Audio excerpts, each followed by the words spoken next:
Hello, in this video I'm gonna show you how you can get the Apple's dynamic island on Samsung Galaxy S24 Ultra. To get the same or similar dynamic island that you have on iPhones, you can download an app from Google Play Store, and over here you need to search for dynamic spot. There we go. We can choose this app as an example. I'm gonna press install. And of course, after a couple of seconds, we should be able to open it. All right, there we go. So let's press open. Now, of course, at first we'll need to set up the app, grant some permissions. So let's press next. Now over here, we need to go through these options. So first we need to select which apps can activate the pop-up.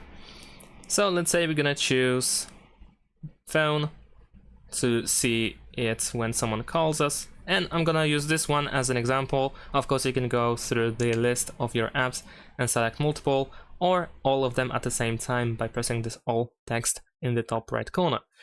Now we need to grant access to notifications. So over here we need to select dynamic spot, tap on the slider, press allow. And then draw on screen, press allow. Then one more time, just in case, press next. And now we need to select dynamic spot. So over here in accessibility, we need to go to installed apps. Over here, go to dynamic spot, turn this on, press allow, and there we go. We are good to go. And then we can press done.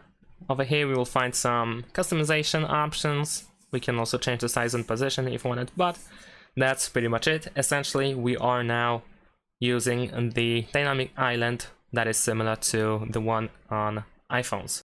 And as an example, over here you can see that we have the dynamic island. Let's actually see how it looks like when we miss a call. So I'm gonna call myself, I'm gonna reject. And there we go, we have the island. We can tap on it in order to see more information. And that's pretty much it. Thanks for watching, leave a like and subscribe to my channel, and see you in my next videos. Bye.